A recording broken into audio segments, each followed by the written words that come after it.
Snoring? Gasping during sleep? Feeling fatigued? Wake up to XBmt Tirzepatide, the first and only FDA-approved prescription medicine for moderate to severe obstructive sleep apnea, OSA, in adults with obesity. XBmt is an injectable prescription medicine that may help adults with moderate to severe obstructive sleep apnea, OSA, and obesity to improve their OSA. XBmt should be used with a reduced-calorie diet and increased physical activity. XBmt is approved as a 2.5, 5, 7.5, 10, 12.5, or 15 milligram injection. XBmt contains tirzepatide and should not be used with other tirzepatide-containing products or any GLP-1 receptor agonist medicines. It is not known if XBmt is safe and effective for use in children. Do not share needles or pens, or reuse needles. Don't take XBmt if allergic to it, or if you or someone in your family had medullary thyroid cancer or multiple endocrine neoplasia syndrome type 2. Tell your doctor if you get a lump or swelling in your neck. Stop XBmt and call your doctor if you have severe stomach pain or a serious allergic reaction. Severe side effects may include inflamed pancreas or gallbladder problems. Tell your doctor if you experience vision changes, depression, or suicidal thoughts before scheduled procedures with anesthesia. If you're nursing, pregnant, plan to be, or taking birth control pills. Taking XBmt with a sulfonylurea or insulin may cause low blood sugar. Side effects include nausea, diarrhea, and vomiting, which can cause dehydration and worsen kidney problems. Talk to your doctor. Call 1-800-545-5979 or visit zepbound.lilly.com. Zepbound and its delivery device base in QuickPen are registered trademarks owned or licensed by Eli Lilly and Company, its subsidiaries or affiliates. When I need to impress someone with a gift, I go straight to 1-800-Flowers. There's a reason they've spent 50 years as the floral authority. Every stem is hand-selected by a vetted florist, and with same-day delivery nationwide, 100% satisfaction guaranteed. That's why millions go to 1-800-Flowers to celebrate life's most important moments. Order now for up to 40% off. Don't miss out on this limited time offer. Act now and save up to 40% at 1-800-Flowers.com/podcast. That's 1-800-Flowers.com/podcast.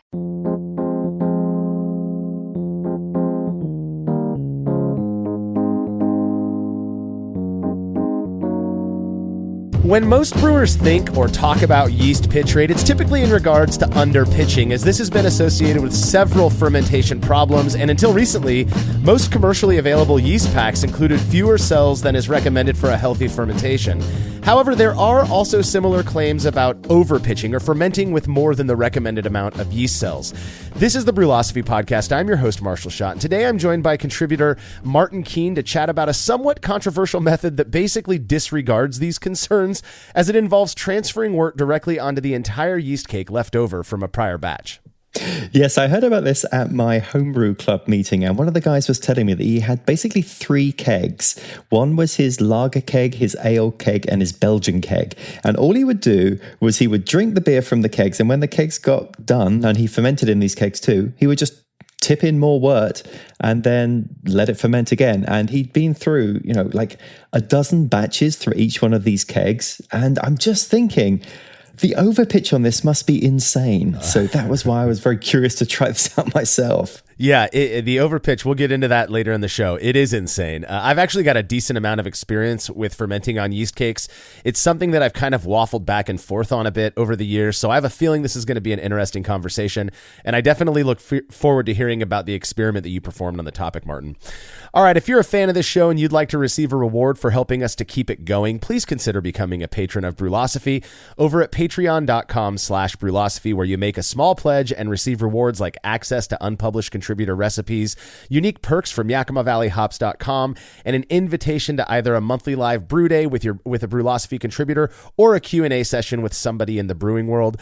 Learn more about all of the rewards we offer for your support over at patreon.com/Brülosophy. Also, if you wouldn't mind leaving a rating and review of our show in Apple Podcast or wherever it is you listen to podcasts, we really would appreciate that, as well, as it makes us easier to find for those who may not have heard of us yet. Thank you to everybody who's already taken the time to do this. We really do appreciate it. Feedback is brought to you by Clawhammer Supply, who offer brewers various options for high-quality, reasonably priced electric brewing rigs in various voltages and sizes. I've used their 120-volt and 240-volt systems. Both are awesome. Clawhammer Supply really does put the effort into ensuring their systems do exactly as they are intended to do in as efficient a way as possible. And if you're not ready to make the jump to electric just yet, they also sell 10 and 20-gallon brew-in-a-bag homebrewing starter kits. Whatever it is you're looking for, do yourself a favor and visit clawhammersupply.com. We are confident you're going to love their stuff just as much as we do. Listener and patron Chris Jenkins wrote in with some feedback after listening to episode 402, where we talked about our experiences chilling wort. Chris said, I wanted to give a shout out to a local friend in Central Florida who chills his wort in his pool. It's not the quickest method, but it doesn't use extra water. And if the pool pump is on, water is recirculating around the kettle, so it should be more efficient than just sitting in an ice bath. I personally use a Jaded Brewing Hydra plus a Whirlpool for a quick and efficient method. What are your thoughts on the use of a swimming pool to chill your wort, Martin? Well, I don't know what temperature his swimming pool is, but I'm not getting in a swimming pool unless it's like pretty warm bath water. So that would be my first concern, is like, how cool are you actually able to chill like this? But just the idea of, you have a body of water and it is recirculating, then yeah, I guess that would kind of work as long as you're really careful. I mean, the other thing I'd love to hear is, how are you actually getting whichever vessel you're using into and out of the pool and not have it just kind of, float away? Yeah, or not spill it on the walk over to the pool, or whatever it is. As someone who has a pool, right? This is certainly something that I've thought about, and I've heard of people where I live. It gets very hot in the summertime. I've heard of people doing this as well, but again, seeing as it would require me to carry a full kettle of almost boiling wort a fairly decent distance. I've never tried this out. I've never had any interest. I could see it being, I don't know, like a little bit effective, at least when the pool pump is running, but only if the kettle is near the return jet. Otherwise, I'd imagine it would take quite a long time, especially since pools are, like you said, Martin, that I'm not getting into a pool unless it's at bare minimum 76 degrees Fahrenheit. And that's like, I just really want to get wet. I'm more of like an 80-degree pool swimmer, and that's not going to chill wort very fast. But hey, if an ice bath is too much work and you're not too far away from the pool and it's actually working, then more power to your friend, Chris. I really like the fact that he's conserving water. And I'd be curious to know, though, how long it actually takes for that wort to chill in a swimming pool. And I know Florida's not cold, so I imagine that your pool temps are about what they are here in the summertime, which they can hover around 85 degrees Fahrenheit. I mean, that's like, money pool temperature. So whatever it is, again, you do you, Chris's friend. I think that's cool that you're getting away with it. So, well, thanks for the feedback, Chris. If you have show feedback, you could send it to feedback@brulosophy.com or drop us a note on social media. Be sure to check out all the Brülosophy merch that we have available now at brulosophy.com/shop. We're offering more options than we ever have before, from t-shirts, hoodies, and hats to fanny packs, shorts, coffee mugs, tank tops, mobile phone cases, stickers, and so much more. We've done our best to keep prices reasonable, and international shipping is now available. Again, you can head to brulosophy.com/shop and click one of the product images on that page, which will redirect you to our Dashery store, or you can go directly to Dashery at brulosophy.dashery.com. We've also put a link in the description of this episode.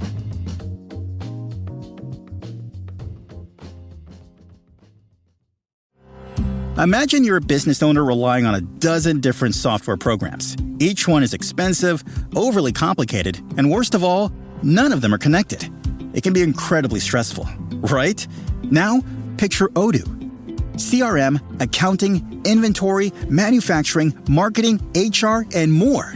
Odoo brings all the tools your business needs into one simple platform, and all seamlessly connected. Everything works together, giving you the peace of mind that your business is running smoothly from every angle. Odoo's open source applications are user-friendly and designed to scale with your business, saving you time and money. Say goodbye to juggling multiple platforms and hello to efficient integrated management. Stop wasting resources on complicated systems and make the switch to Odoo today. Visit odoo.com, ODOO.com, and discover how Odoo can simplify and streamline your business operations. Odoo, modern management made simple.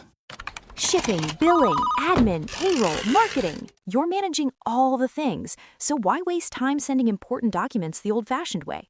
Mail and ship when you want, how you want with Stamps.com. Print postage on demand 24/7 and schedule pickups from your office or home. Save up to 90% with automated rate shopping.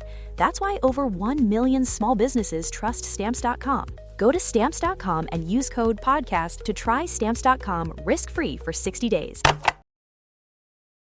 There's no denying that stainless steel is the best material for brewing equipment, and Delta Brewing Systems offers some of the lowest prices on high-quality stainless gear, like the Fermenting, which in addition to holding 8 gallons or 30 liters of wort, comes with a domed lid to even further reduce the chances of a messy blow-off. Plus, it can hold up to 4 psi of pressure for closed transfers. Delta Brewing Systems also has their own line of brew kettles, as well as one of the lowest-priced all-in-one electric brewing systems out there, and their prices are shockingly low. If you're in the market for legit stainless gear that won't break the bank, do yourself a favor and head over to deltabrewingsystems.com today.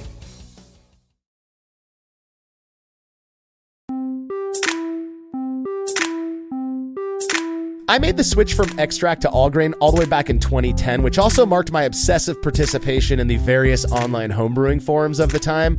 Well, of the several recommendations for improvement shared by others, one of the two that I remember coming up most often was to make yeast starters in order to increase the yeast pitch rate. The other one, of course, was fermentation temperature control. Now, while our focus on this episode is centered around overpitching, I think it'd be good to at least start by reviewing the generals of pitch rate overall.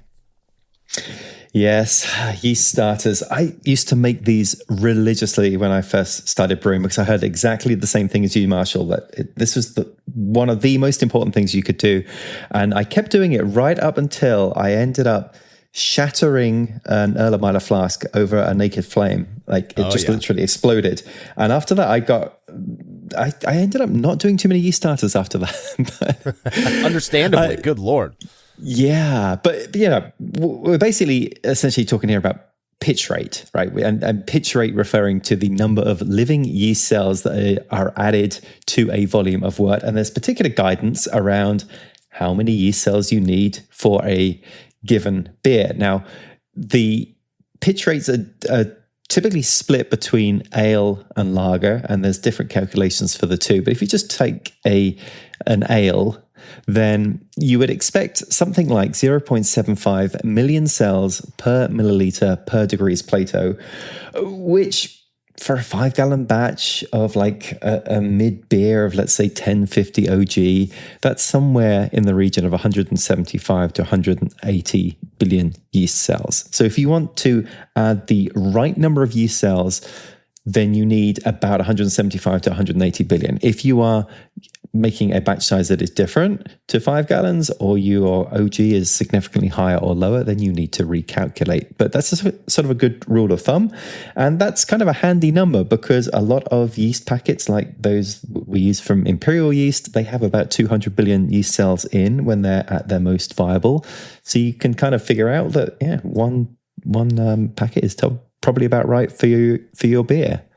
Yeah, and here's the thing. You use the term viable. That's another term that we use, viability, as to refer to the number of living cells in a given population of yeast, right? So the viability and living cells, you're going to have dead cells no matter what you do. That's fine.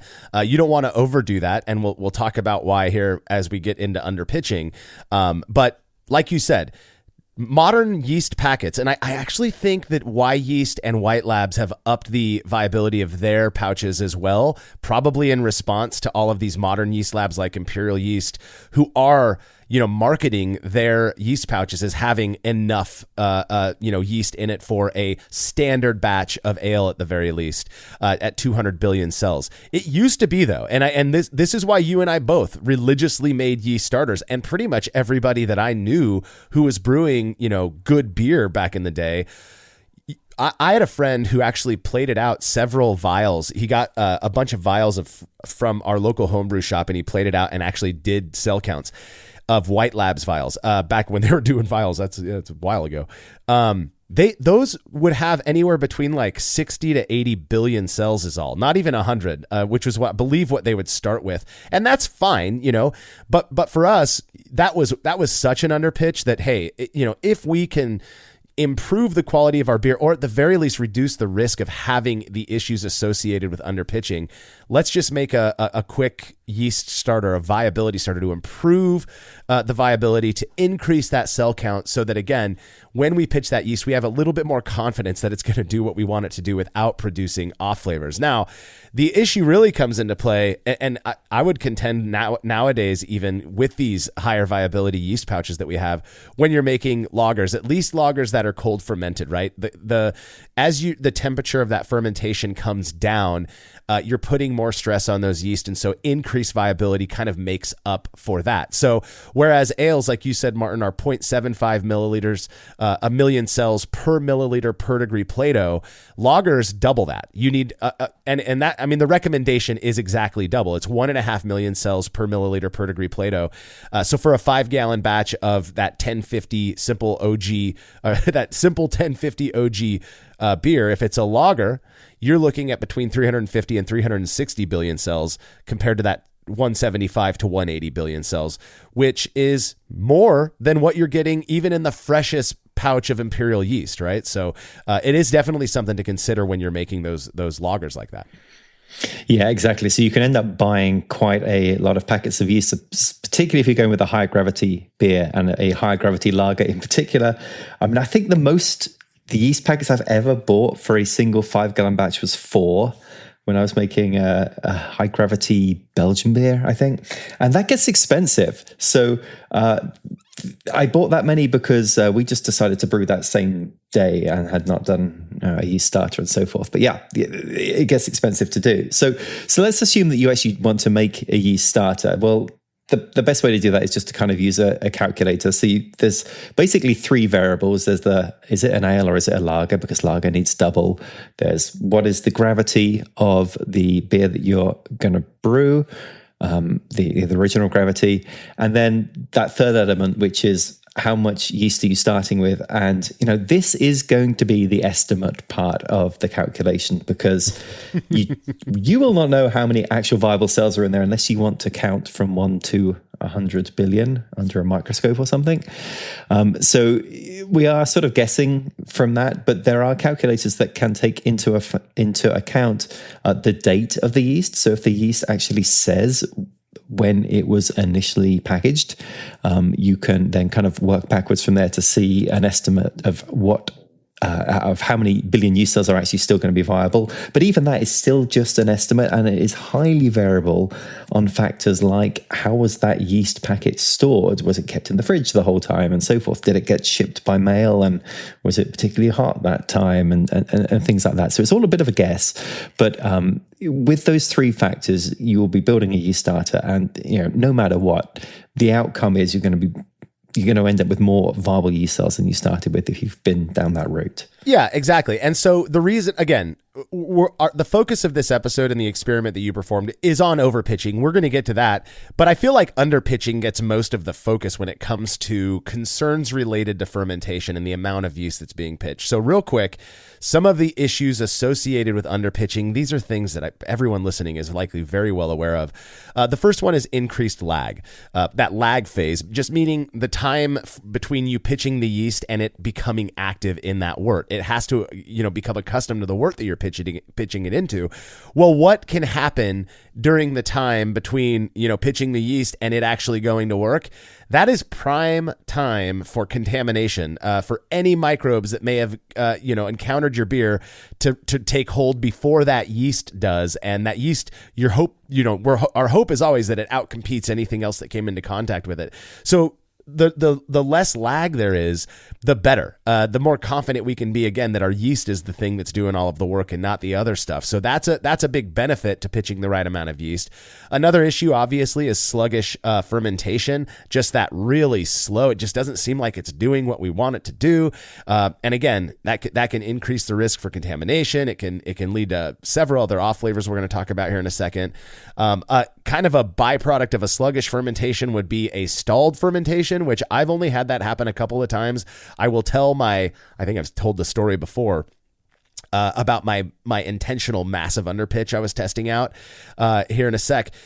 Off flavors that are associated with underpitching are not good off flavors. Diacetyl, fusel alcohol, sulfur, esters. Yeast autolysis is another one. If your underpitch is because the yeast that you're using is really old, and so it's just degraded, you got a bunch of dead yeast in there, and then you pitch it and want it to do the work, that it's supposed to do, you can get some really gross, autolyzed off flavors. Things like, people describe it as like raw meat. I smell it as like burnt rubber. It is awful. So my story, I made a Kolsch, and this was back when I was harvesting yeast from starters every batch, and so I had that popular PJ Fra Kolsch yeast. I love it, and I had harvested it. I pushed it to the back of my area in the fridge where I keep all of my yeast, and I had forgotten about it for like 9 months. It was just sitting back there. By the time I pulled it out, it looked like peanut butter. It wasn't that nice creamy white. It had turned really dark brown. But I thought, you know what? I'm going to do a quick brew in a bag batch and see what happens. I just want to test this out. I'm telling you, it smelled like somebody was burning rubber in my garage. It was that bad. And that is a sulfur smell. That's just such a deep, horrible scent that filled my garage to the point that I didn't even let it finish fermenting. I dumped it. I cleaned out that fermenter. It was god awful. Have you ever had an experience under pitching like that, Martin? Yeah, I've done something very similar, and that smell is it's so bad. It's extremely off-putting. There's just no way you want to drink that stuff. So these are all of the things that we are trying to avoid with underpitching, and that is why you would hear this advice that we've been saying is just you want to make sure you get the amount of yeast cells at least beyond a certain threshold. But I think we could consider the opposite of that. It's like, well, better safe than sorry. Why not just go with triple the amount of yeast that it says, just to make sure that you've got that, or even more. And that leads to the opposite problem, which is overpitching. Now, what can happen from overpitching? Well, one of the things is that, depending on the yeast, but you may end up with getting fewer esters than are desirable, depending on the beer style that you're brewing.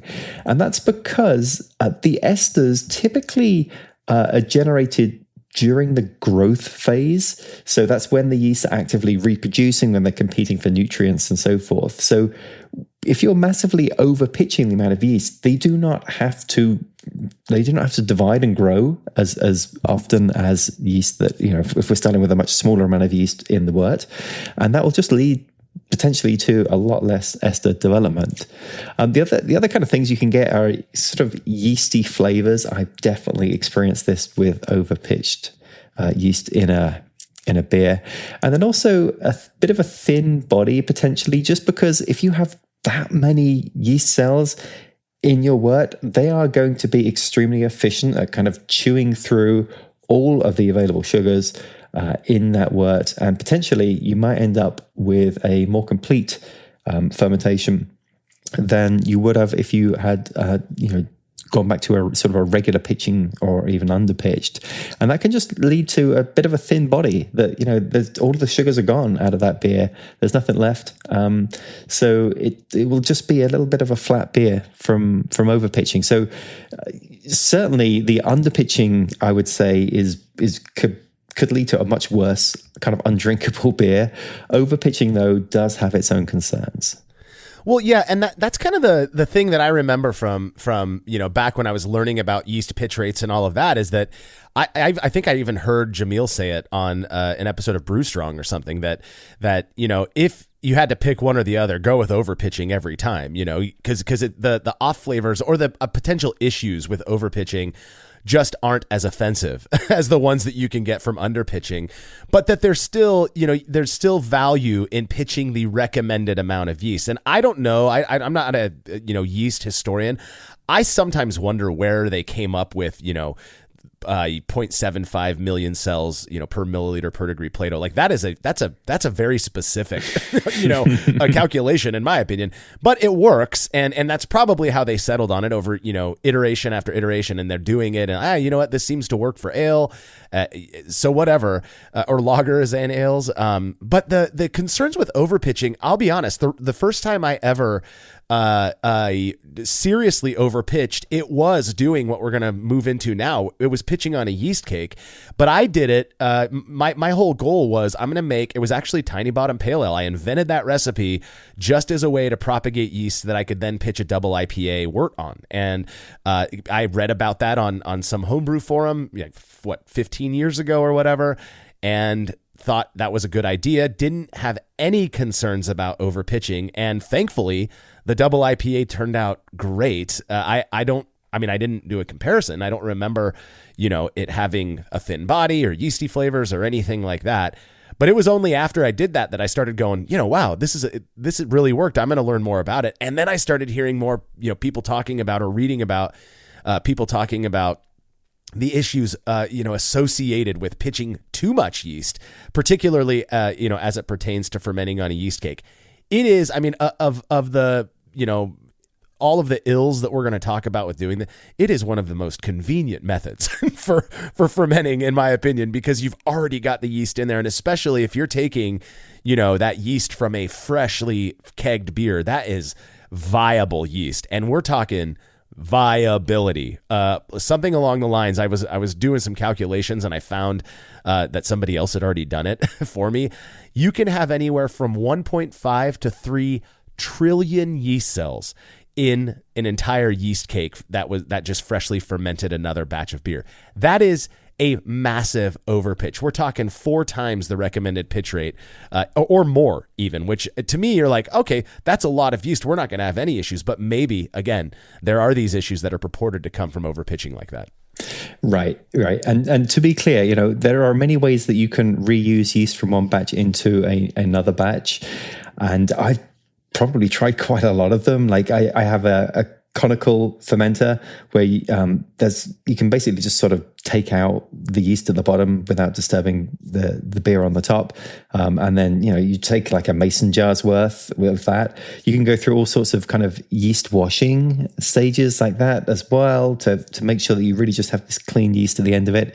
What we're talking about here isn't doing any of that. It's literally just taking whatever's left at the bottom of your fermentation vessel or your fermenting keg, with the beer now gone. You just have that yeast cake sat at the bottom and just pitching a bunch more yeast on a bunch more wort on top of that yeast and calling it done. When I did this, it felt so wrong in so many ways to just be doing that, because you're not like, normally I take great care to make sure that my fermentation vessel is super clean and sanitized and all this stuff. But of course you can't do that because the yeast cake is on the bottom there. You literally just pour the wort over the top, and it's insane. But it is a really very convenient way to be able to reuse that yeast. But I guess there could be considered some problems with doing that, right, Marshall? Well, yeah. You're going to read there's problems with everything in brewing. Let's just keep it real. People are going to find a problem with every method or technique, and that's fine. When it comes to overpitching, what you'll hear about, first off, this sounds like a good thing, right? You're going to have a very, very fast start to fermentation, and it's going to ferment aggressively. And that is exactly my experience, at least observed. You rack fresh wort onto a yeast cake, and within 2 hours, it's bubbling away, right? Is that your experience? Yes, yeah, absolutely. Almost immediate, yeah. It's crazy how fast it happens. Well, the concern there is that, like you had mentioned earlier, is that you're not giving that yeast enough time to produce some of the desired characteristics of yeast, like esters and phenols, depending on what it is, what type of yeast you're using. Even in your standard clean pale ales fermented with the Chico strain, it is still producing what I'll refer to as beery esters. You want that stuff in there. Even if you don't notice it, it's contributing something, of quality to the beer. So by overpitching in this manner, you run the risk of not having time for the yeast to produce those things. So it can also lead to over attenuation, leading to a beer that has that's just overly dry with, people will say a thin mouthfeel or even a thin flavor, because of the fact that there's so much yeast in contact with that beer. You'll hear people talk about a yeasty flavor, which just smell a pouch of yeast and then imagine that being in the beer. That you don't want that. You might be able to cover it up a little bit with hops and stuff, but I don't want that in my beer. So if that's a potential risk, then yeah, you want to think about these things before racking fresh wort onto a yeast cake. Probably the biggest concern that I've read about people having when it comes to fermenting on a yeast cake is those autolysis off flavors. Now, I've not experienced that when I do ferment on a yeast cake. To me, the only time I've ever had autolysis, that's that gross rubbery thing from dead yeast, is, like I said earlier, when I'm pitching way too little yeast. And that's only happened that one time. I can't recall a beer that I've made outside of that little Kolsch experiment that has had, autolysis off flavors. Can you think of any other issues that people talk about when it comes to fermenting on a yeast cake? Well, the concern that I had when I've been looking to do this is that is there some of the beer left over from the previous batches? Are going to get it kind of mixed in? This was my question to the person at the homebrew store, to the homebrew club that was doing this. I was like, well, you have your ale and your lager kegs, but what if you're doing like a somewhat dark ale and then you're doing a light ale? Is that a concern? And they said, no, absolutely, it's not. That they would take maybe they'd be fermenting a porter and then next they'd be working on a cream ale. And it's like, you just kind of drain the beer off as best as I could get it off and then put the new batch in and it's all good. So that would be a big concern for me, is if you are going from very different beer styles, particularly with beer colors.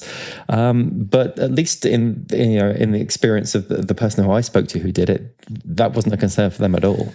Yeah, that's funny because it has nothing to do with the actual yeast. It has to do with the flavor carryover from the batch that you brewed before, and that's why you'll hear the recommendation. And I think this is solid advice, right? Start if you're gonna, let's say you're gonna use pitch on fresh wort onto a yeast cake, or even just take a slurry from a batch and pitch it into another one.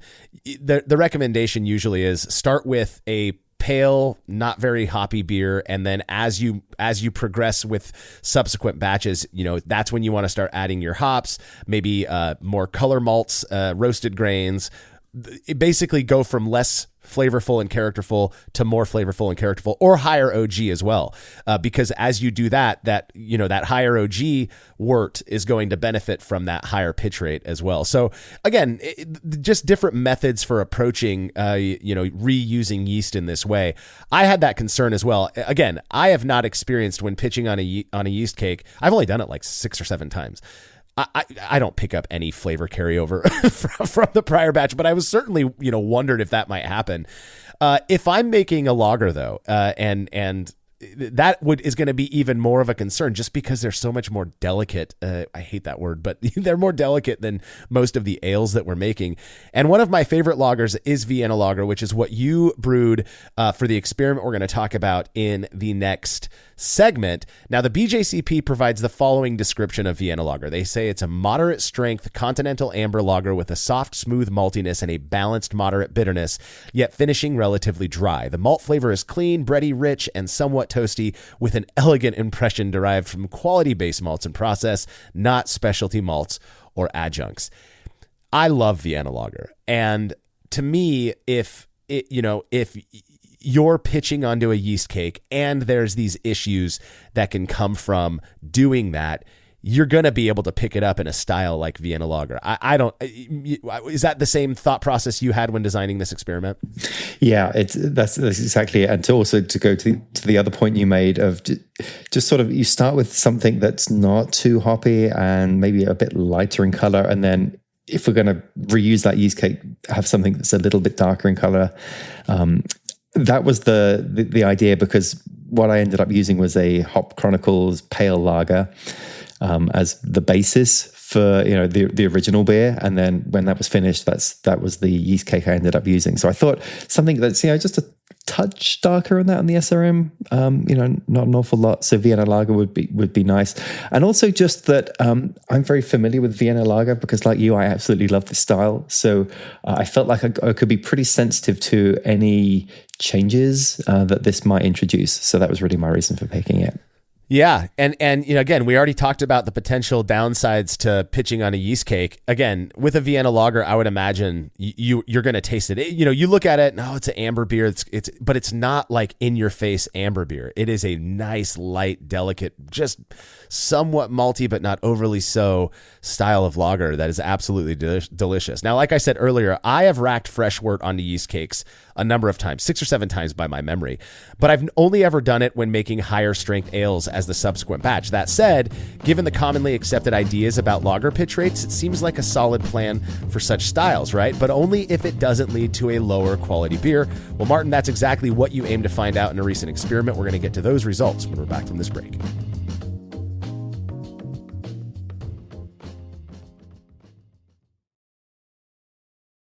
Stop guessing and start perfecting your craft with Brewfather, the ultimate tool for recipe design. Brewfather Premium unlocks advanced inventory tracking, tilt integration for real-time fermentation monitoring, and seamless cloud sync across all of your devices. But wait, there's more. Premium Plus just changed the game with Brewfather's brand new AI recipe integration. Whether you're looking to clone a rare commercial classic or need a creative spark for a unique grain bill, Brewfather AI helps you build balanced, world-class recipes in seconds. Brewing is a science. Make it art with Brewfather Premium Plus by visiting brewfather.app today. That's brewfather.app. Better beer is just a click away.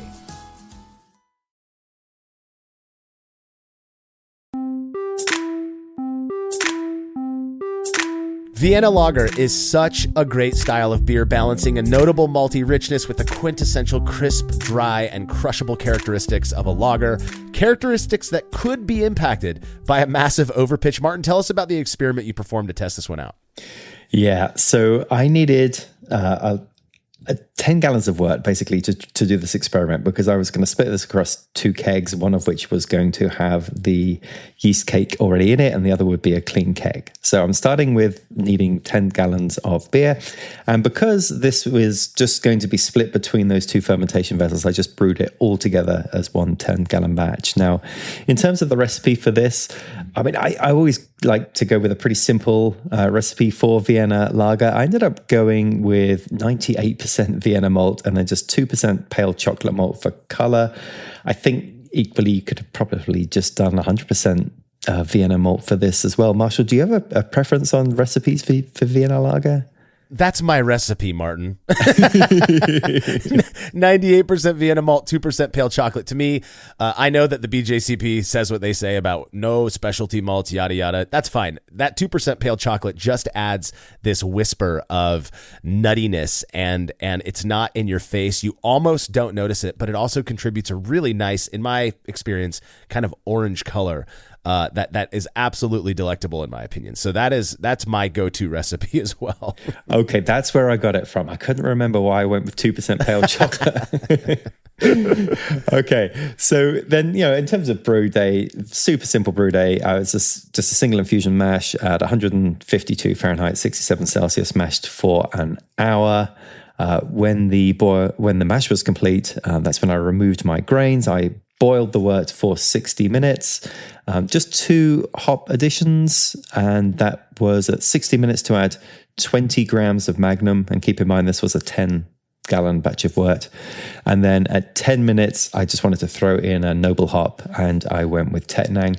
Am I copying your recipe as well here, Marshall? Is this your go-to?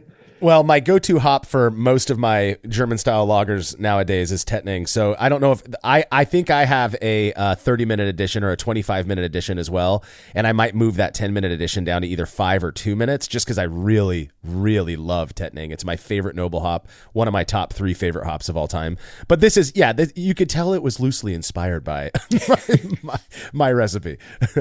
Maybe more than loosely, yeah. So at that point, once the boil was complete, I rapidly chilled the wort, and then I took a gravity reading, and I was at 1052 OG. So we're really at that mid-range OG there, which is just kind of perfect for what we were looking for this experiment. And at that point, that's where the variable gets introduced.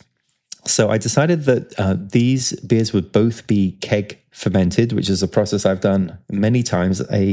Just a standard corny keg is a really good vessel for fermenting in, as long as you have some kind of good way to be able to get the wort back out afterwards. And I think I use floating dip tubes in both of these kegs to do that. Sometimes I will just kind of snip the end off of the long dip tubes if I have those instead. But I've got my 2 kegs here, and one of them is freshly cleaned, and I just put in my 5 gallons of wort into that. And into that first keg, I pitched a fresh packet of Imperial Yeast 13, or L13, which is the global strain. And this is technically an underpitch, because remember we said right up front that for a lager yeast in 5 gallons of around 1050, you need something like 350 to 600 billion yeast cells. And I just put one packet in, which if it was even at 100% viability, it would only have about 200 billion cells in. So that's one thing to note. We'll get to why I don't think that's a problem in a moment. But that was... I already know what you're going to say. Yeah. that was, batch A. And then batch B, this part was just the bit that bothered me so much. I just took this empty... Well, the keg that had my Hop Chronicles lager in it, and it kicked, but I'd fermented in this keg as well. And I just opened this thing up, and it's, it doesn't look like it's ready to receive new wort. Let's just put it that way. It is got all sorts of grubby, stuff going up and down the keg. And you just look in there and it's like, what am I doing? I mean, I've spent 2 hours making this beer and I'm just going to put it in here to go die or something. This doesn't seem like a good idea. But I got over myself and I just poured in the wort into that and, closed up the keg, and that was that. And yeah, that it just felt so wrong. But I took both of these fermenters and then I put them into my fermentation chamber, which is basically just a chest freezer with a temperature controller on it. And I fermented warm at 64 Fahrenheit, 18 Celsius. I ferment almost all of my lagers warm at this point, so why not? And this would also kind of get around the fact that I was potentially underpitching with just that one packet of yeast in the clean keg. Because we're fermenting warmer, potentially we need less yeast cells to be able to ferment at that temperature. That temperature is not that warm. I mean, people they get so up in arms when it comes to lager fermentation. My God, 64 degrees Fahrenheit, 18 C. Yeah, I get it. It's not 50 degrees Fahrenheit or 10 C. Yep, that's right. And it's also not 70 degrees Fahrenheit, or 21 C. So it doesn't bother me, but I do, again, I appreciate the fact that this does sort of get around the potential underpitch so that we could then focus solely on, the fact that you're overpitching the other batch by racking it onto that yeast cake. So to me, that evens out the concern that, a handful of people out there are going to have that you so blasphemously fermented this lager at 64 degrees Fahrenheit. Indeed. Yeah. So, I was kind of on the lookout then to see, how quickly are these guys going to actually start to show some activity for fermenting. And the way that I'd set this up is on one post of each of the kegs. I basically hooked up to the quick disconnect there and just ran a bit of tubing down into a jug of water. So you start to see bubbles when the fermentation has started. And I think before I'd fully cleaned my brewery, I went off and did something and came back an hour or so later, and there were already bubbles coming out of the yeast cake pitch batch, which was insane. I checked on it the next morning though, and I got very concerned because the clean keg was bubbling away like normal, and there was no activity at all on the yeast cake keg, at which point I was convinced that I had some awful infection, that I had basically killed the yeast and the wort was not going to actually ferment at all. And that, once again, this was a whole waste of time. So that was definitely a concern. But I left the beers for a couple of weeks and then took gravity readings. And to my surprise, they had both fermented out. So it just so happened that I basically was complete with fermentation in under 24 hours. And I don't know how long it actually took, but there were no bubbles after 24 hours, which is wild to me. Dude, that is so crazy. It's very similar to the experiences I've had with doing this.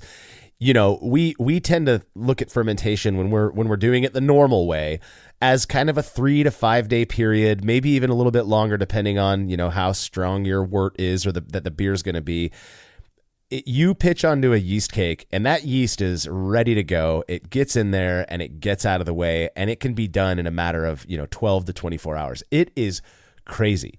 Now, you took these final gravity readings, confirmed they were both, done fermenting. I mean, I think in the article, I think you noted that you let these beers sit for 4 weeks overall. So, I mean, ostensibly, that the yeast cake beer was just sitting done, ready to be packaged for, 3 weeks and 6 days, basically.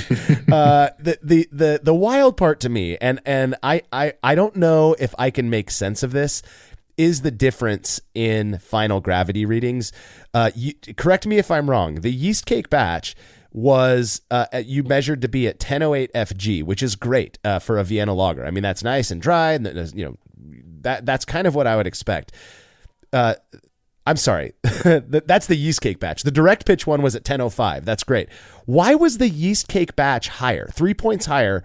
I don't understand that. I would have expected the exact opposite. Yes, exactly. When we've talked about one of the potential problems with overpitching is that it's going to over attenuate and you'll end up with a drier beer.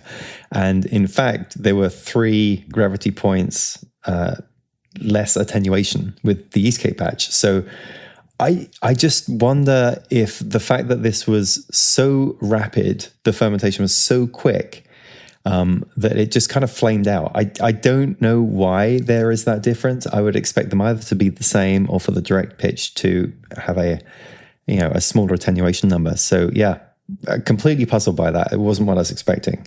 Yeah, and especially because one of the bad things that gets talked about when it comes to fermenting on a yeast cake is over attenuation, which didn't happen here. I mean, what I said earlier is in my opinion at least is accurate, that around 1008 FG is what I would expect from a Vienna. So if I'm just looking at if I'm not brewing a side by side and I racked a Vienna lager or any lager for that matter onto a yeast cake and it finished at 1008, I'd be very happy with that. But the direct pitch, 1 pouch of yeast, fresh yeast that you didn't prop up, finished 3 points lower. There's nothing about that makes sense. If somebody listening to this has a valid, explanation for it, send it in. We'll read it on the feedback segment of a future episode. Because I really did. I would have expected the opposite. But either way, this is what happened. That yeast cake batch that finished fermenting within a day finished higher than the direct pitch batch. So we've already got objective differences between these two beers.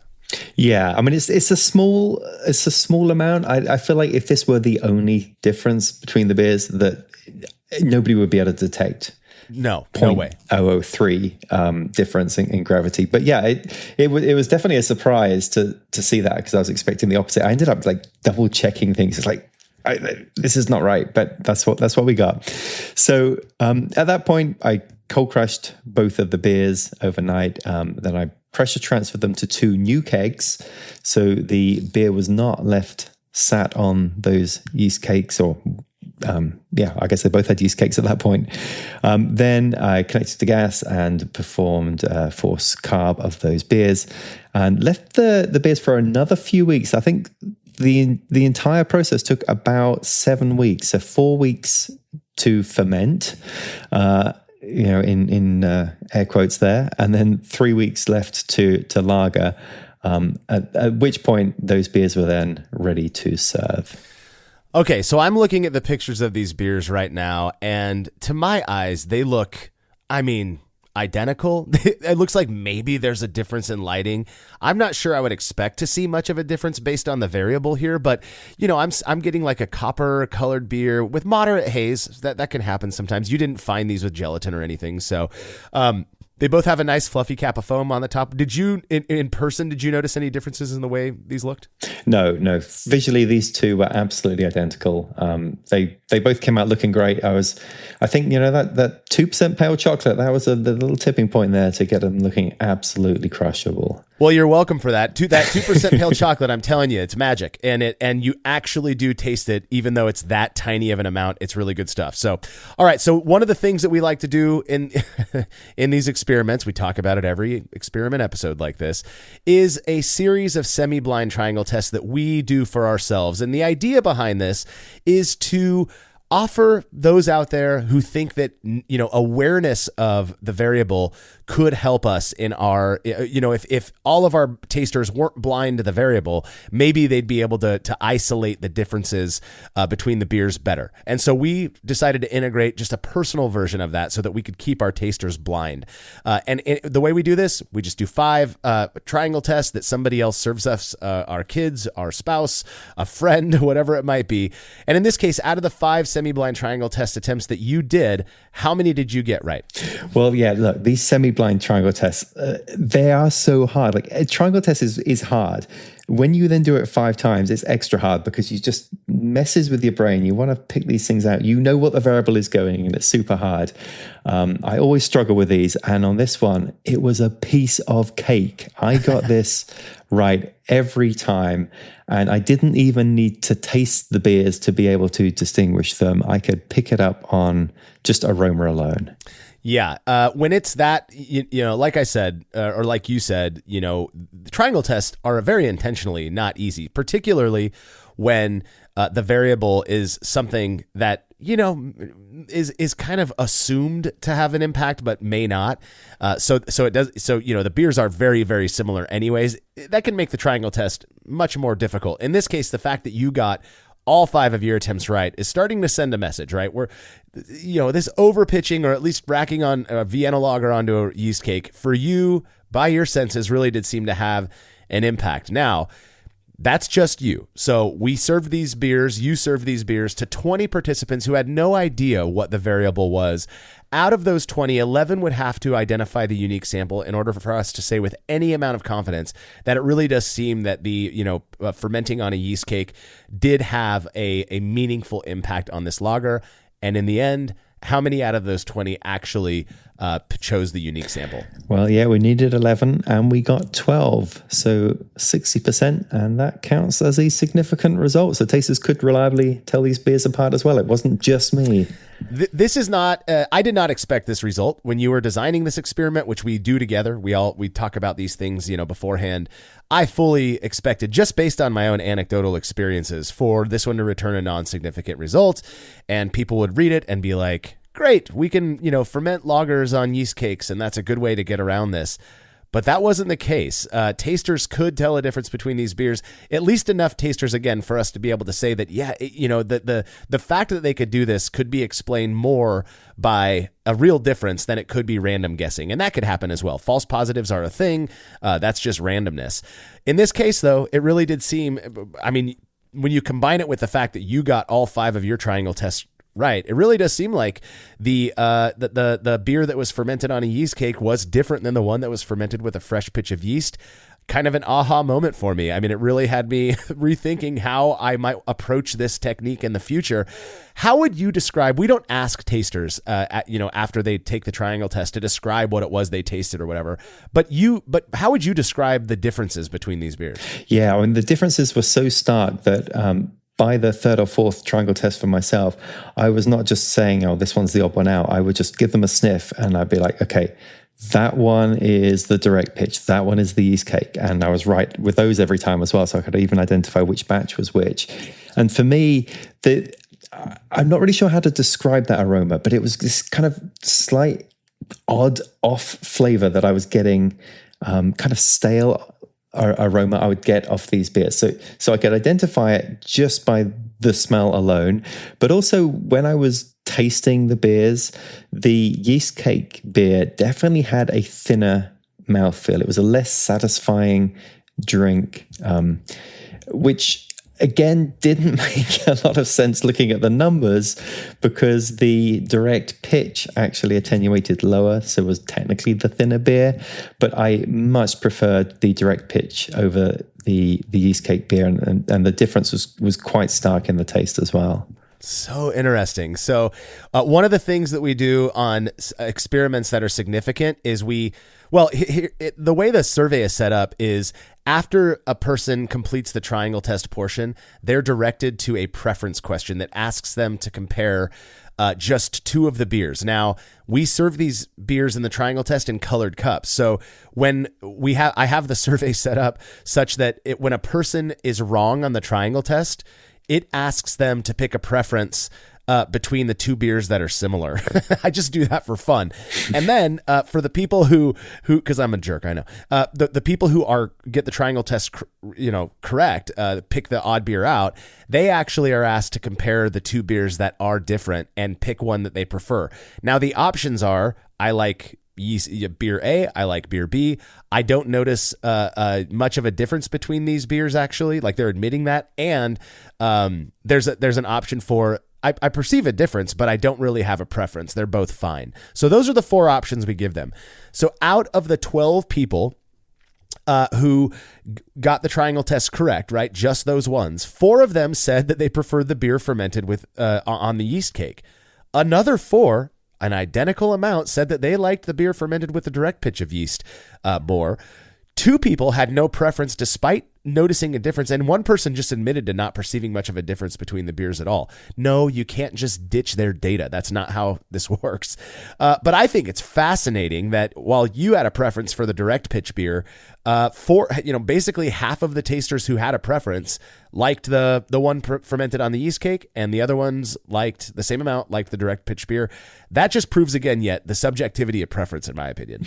Yeah, throughout this whole experiment process, I spent a lot of time being surprised at the results, but no more surprised than this preference data that there were 4 people that thought that smelly, nasty yeast cake batch was actually the better of the 2 beers is wild to me. Also, I have conducted, I don't know how many 100 triangle tests at this point, but Marshall, I did not realize that every person who gets it wrong is always asked to judge between 2 beers that are the same to pick their preference. That's absolutely brilliant. Well, this is little insider info. The reason I do that is because it makes it easier to track the correct responses in the spreadsheet that Google Forms populates when you have, when they do the survey.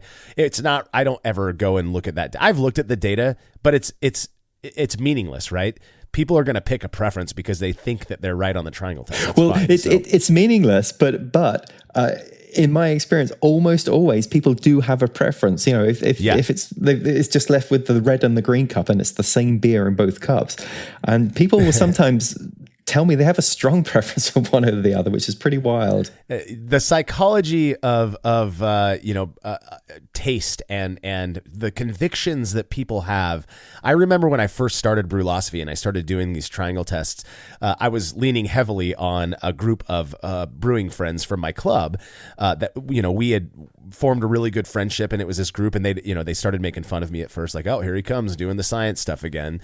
And I remember like they would beg me to tell them which one was different at the end. And I'd be like, look, I'll let you guys know, but I'm going to call you out in your overconfidence on this stuff. And it would actually aggravate some of these people that they got it wrong, to the point that they would argue with me that I was the one who messed up the survey. But I'm like, look, that means that I'm messing it up every time I serve these to you guys, because you do this every time, and I promise you that's not the case.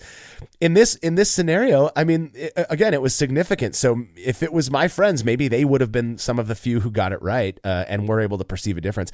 I think about the implications of this specific experiment.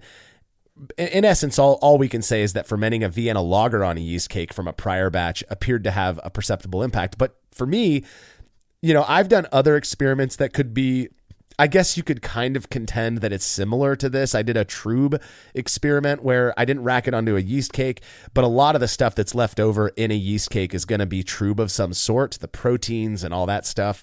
And that one came back significant, so people could taste the difference between a lager beer in particular that was fermented with a lot of trube versus one that was fermented with barely any. And so I start to think about those things. I'm just not, if I want to use yeast from a batch that was just kegged, I'm just going to ditch some of that yeast, take a sanitized spoon or whatever and scoop some of it out. maybe about half of it. And then that gets you into or very close to that recommended range. Now, that does not solve the problem of flavor carryover from a prior batch. I don't think you mentioned it. I don't think that was much of an issue here. It sounds to me like it really was more of a fermentation issue. Yeah, totally. I don't think there's any kind of flavor carryover from the previous pale lager I had in there. But yeah, I mean, for me, the implications of this, I mean, I went into this just kind of really liking what I'd heard about the idea of I would always have an ale keg, and then I would have a lager keg, and then a Belgian keg, and maybe some other kind of yeast strains as well. And that I would just keep pitching my wort on top of here. And that way I'd never really have to bother with any sort of yeast maintenance again. And I fully expected this to come back as being a non-significant thing. Like, we could not detect the difference. But yeah, in this one particular case with this particular batch of yeast and this particular yeast cake and this particular recipe, it absolutely was a surprisingly big difference and significant. And I think that also just goes to show that a lot of people will say, of all the different variables that we are thinking about when we're brewing beer, the thing that can make the biggest difference is the cold side yeast stuff, and that certainly has been the case in this instance.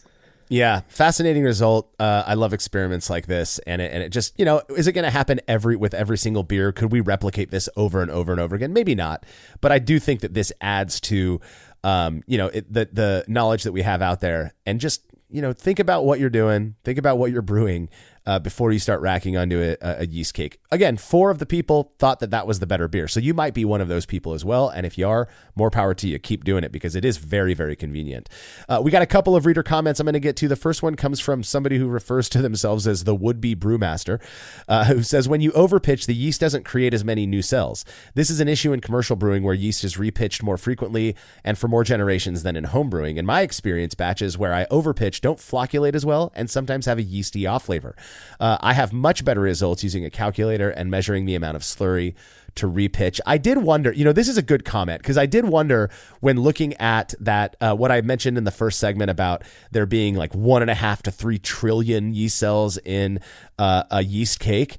I wondered how accurate that was, and this seems to suggest what the would-be brewmaster here is saying, that maybe it wasn't that high. If there's something about the reproduction process that is stunted, when you're pitching onto a yeast cake like that, I don't really know, but I think it's an interesting comment at the very least. Yeah, that's right. I wondered about that, and just also, going back to this point that this did not attenuate down as much as the direct pitch. The direct pitch yeast was younger. I mean, it's probably been a longer period of time from the fermentation from the original beer that I put in there, and then all the time it took for me to actually consume 5 gallons of that beer and then brew this next one. That was a longer period of time than the pitch from the lab probably took to bring those yeast cells in. So I don't know if that played a factor in it as well. Yeah, it's interesting. Brett Meadows says, I've pitched yeast 52 generations and won awards. Wow, that's nuts. I've pitched, not they're winning of awards, the 52 generations. That's nuts. I've pitched yeast 10 generations and won awards. I overpitch, max pitch because underpitching is dangerous and stressful. Yeast will tell you when it's done. Listen to it. Listen to it, he says. If yeast is properly aerated, there will usually be 4-fold reproduction. Under aeration can cause a heap of problems when counting on a set amount of reproduction. I love how 4 tasters preferred the overpitched beer and didn't prefer it, and 4 didn't prefer it. It's like a judge saying a beer is too hoppy and one saying it's not hoppy enough. Oh my God, Brent. Amen to that. I love when data doesn't really tell you anything, is what Brent says. I feel like this data tells us something. I hate the preference thing. I say this all the time. The only reason we have that preference question is because so many readers way back in the day when I was building the survey said that they wanted it. But I'm so convinced of how subjective preference is that I hate it when people are like, oh, that's a better beer. Well, to you, it's better. Why would I trust your preference over my own? And in this scenario, I mean, this over and over and over again, we have reported preference data like this, where about half of the people like one batch, whereas the other half like the other one. So you got to try it for yourself to see if you like it. Yeah, exactly. I have a very strong opinion on which was better, but that does not mean that one method is actually better for everybody, because as you say, that this couldn't be a more split decision as to preference. Yeah. Well, that does bring us to the end of this episode. I think, when it comes to over pitching, particularly, racking fresh wort onto a yeast cake, that I will if henceforth be at the very least consider what it is I'm actually brewing, and likely won't be doing it with lagers in the near future. I imagine the same is true for you, Martin. I will not be doing this again, no. All right, well, don't forget to check out the rad brewing content Martin is creating over at The Brülosophy Show, which you can subscribe to at youtube.com/@The Show. And as always, you can read more about the experiment we discussed by clicking the link to the article on Brülosophy.com in the description of this episode. The Brülosophy podcast is made possible by the generous support of our sponsors, as well as all of our rad listeners. We seriously could not do this without you. Cheers to everyone who has subscribed and left a review of our show. It makes a huge difference. If you haven't yet, please consider doing so. Head over to Brülosophy.com/support to view a list of ways you can easily help us to continue producing this podcast. If you want a reward for your support, visit patreon.com/Brülosophy. Thanks again for listening. We'll be back next week with another episode of the Brülosophy podcast. Until then, think beer. Start off the morning with some hot tea, lemon and honey, cause it suits my throat. Put some herb in the bowl, yeah, it's homegrown. Ain't gotta go through the middleman no more.